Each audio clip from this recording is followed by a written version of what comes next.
अब तक आपने सुना, परीक्षा खत्म हो गई थी। बच्चों को इसमें खूब मजा आया। वे अब तरह तरह के विषय सीख चुके थे और सीखने के नए नए तरीके भी। पर गणित और भूगोल अभी भी उनकी पहुंच से बहुत दूर थे। इसके लिए उनके टीचर ने क्या नया सोच रखा है, आइए सुनते हैं। परीक्षा के बाद स्कूल में इतनी चहल पहल थी, मानो सारे बच्चे अब तक सांस रोके हुए थे और अब उनको मौका मिला। जमकर खेल कूद और शोर शराबा चल रहा था।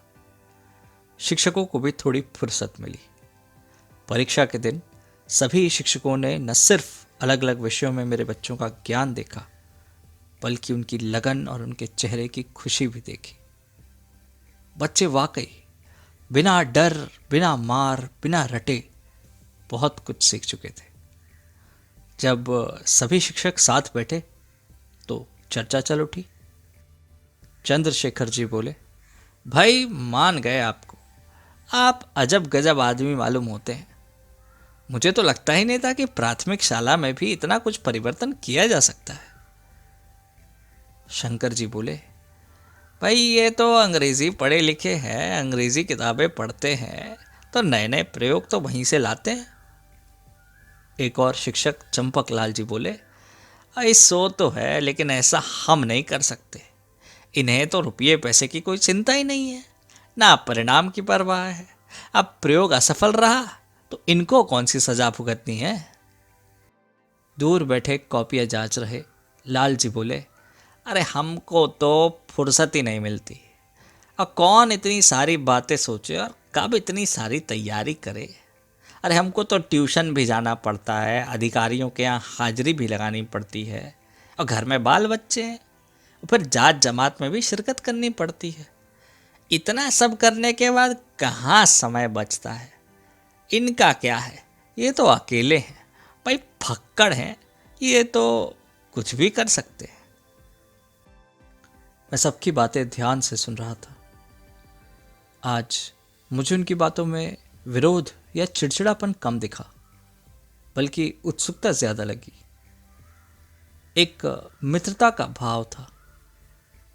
मैंने कहा, मैं तो सीख रहा हूं, इसीलिए इतने ही परिवर्तन कर पाया। पर हाँ, आप सब तो सीखे सिखाए हैं। आप तो स्कूल की काया पलट सकते हैं। हमारे देश की समस्याएं जटिल हैं।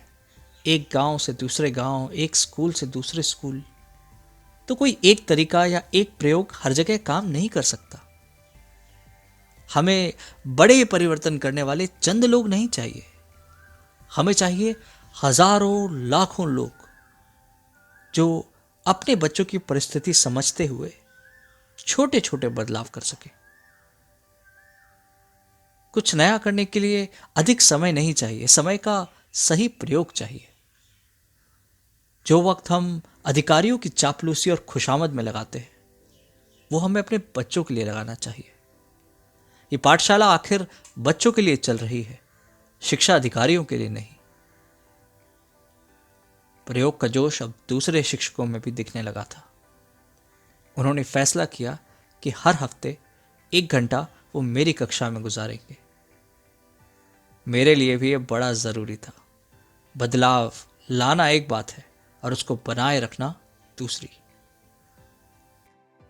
मेरी कक्षा के बच्चे भूगोल से थोड़ा बहुत परिचित थे। मैंने नक्शे मंगाए और कक्षा की दीवारों पर टंगवा दिए। इसके बाद मैंने उनसे सवाल किया, जरा ढूंढ कर बताओ अहमदाबाद किधर है। लड़के नक्शे पर चढ़ बैठे।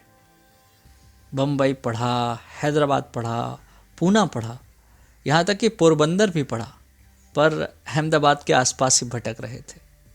पीछे से 3 लड़कों ने पहचान लिया।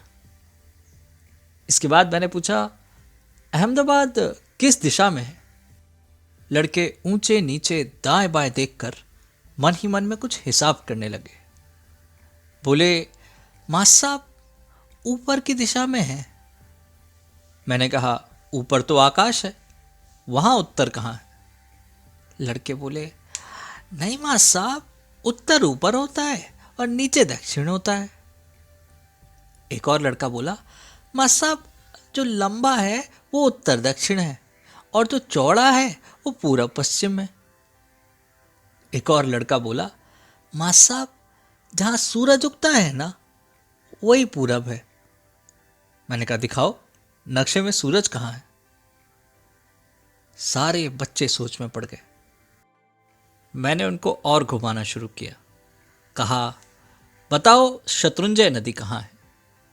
लड़कों ने फटाक से नक्शे पर एक धारा की ओर इशारा किया। मैंने कहा, यह किस में मिलती है। नक्शे में पढ़कर लड़कों ने जवाब दिया, खंबात की खाड़ी में। मैंने पूछा, ये अरब सागर में क्यों नहीं मिलती। लड़के सोच में पड़ गए। एक लड़का बोला, मास्टर साहब, उसकी मर्जी, उसे खंबात की खाड़ी में मिलना होगा। सारे लड़के हंसने लगे। मैंने पूछा, नदी यूं नीचाई में जाकर ही क्यों मिलती है। एक लड़का बोला, मास्टर साहब, ऐसे ही तो जाएगी, देखिए ना, दक्षिण नीचे की तरफ ही तो है। मैं समझ गया। बच्चों को कुछ कुछ तो पता था, कुछ कुछ उनको रटा था, पर मूलभूत सिद्धांत ठीक नहीं थे। अगले दिन मैंने सब लड़कों से कहा, देखो, तुम बस चित्र बनाओ, जो चाहो बनाओ, जैसे चाहो बनाओ, देख देख कर बनाओ या नकल करके बनाओ, याद से बनाओ, चाहे जैसे बनाओ। आदमी बनाओ, जानवर बनाओ, पक्षी बनाओ, पतंगे बनाओ, पेड़ बनाओ, फूल बनाओ, आकाश बनाओ, घर बनाओ, नक्शे बनाओ, जो चाहे वो बनाओ। कहना भर था कि बच्चे पट्टी कलम लिए चल पड़े। बांके टेढ़े जैसे तैसे कई प्रकार के चित्र बनने लगे। दिन भर बच्चों ने सैकड़ों चित्र बना डाले। 2-3 दिन इसी तरह बीते। एक से एक चित्र बन रहे थे। अगर कोई चित्रकार देख ले तो चित्रकारी छोड़ दे। मैंने कोई टिप्पणी नहीं की। ये सब बच्चों की कल्पना से निकले थे। मैंने सोचा कि इनका संग्रह करना चाहिए। मैंने प्रिंसिपल साहब से मिलकर कुछ रंगीन पेंसिलों और रद्दी कागज का इंतजाम किया। हर बच्चे के पास अब एक कॉपी थी।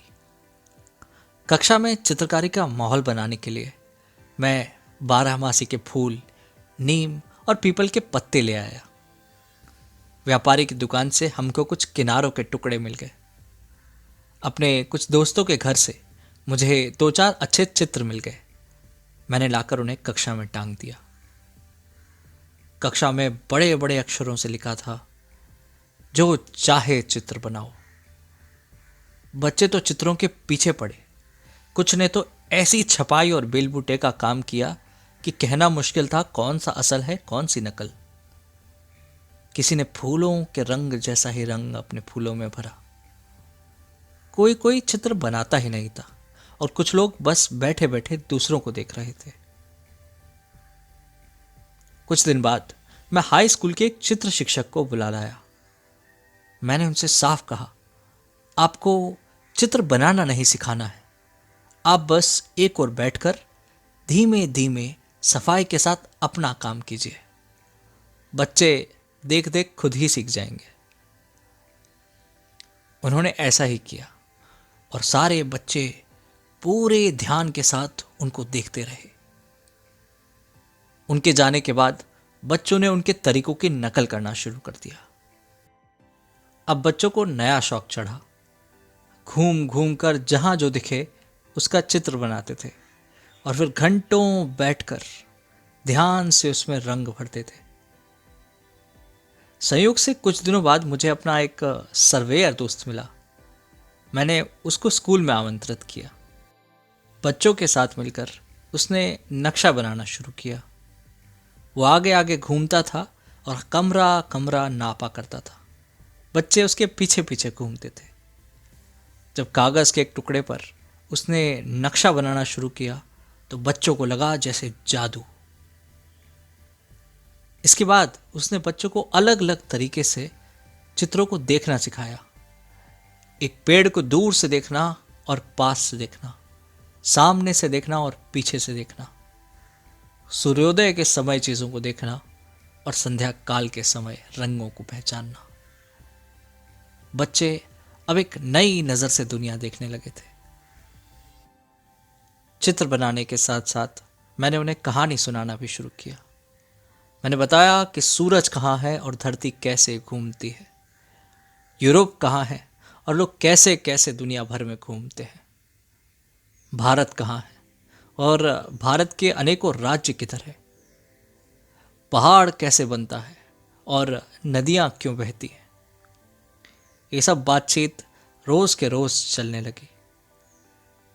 मैंने भारत के कई हिस्से देखे थे। मैं बच्चों को उन हिस्सों के बारे में बताने लगा।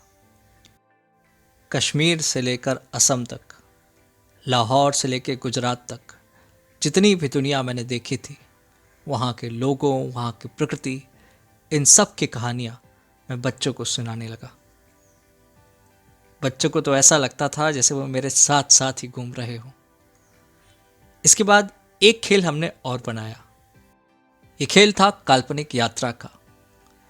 नक्शे में हम 2 जगह चुन लेते थे और फिर सब मिलकर सोचते थे कि यह यात्रा कैसी होगी, कितनी गाड़ियां बदलनी पड़ेंगी, कहाँ कहाँ रुकना होगा, कौन कौन से शहर देखेंगे, वहां पर क्या क्या खाएंगे पिएंगे, यात्रा कितने दिनों में पूरी होगी, कितने तरह के लोगों से मिलना होगा, क्या क्या हम खरीदेंगे और इस सब में कितना खर्चा होगा। ये खेल घंटों घंटों तक हम खेला करते थे। इस तरह न जाने मैं और मेरे बच्चे कितने देश और कितने काल घूम आए थे। इस बीच कहानी, इतिहास, भाषा का लिखना पढ़ना, खेलना कूदना, साफ सफाई, सब स्वाभाविक रूप से चलता रहा। देखते ही देखते आंखों के सामने पूरा साल कब गुजर गया पता ही नहीं चला।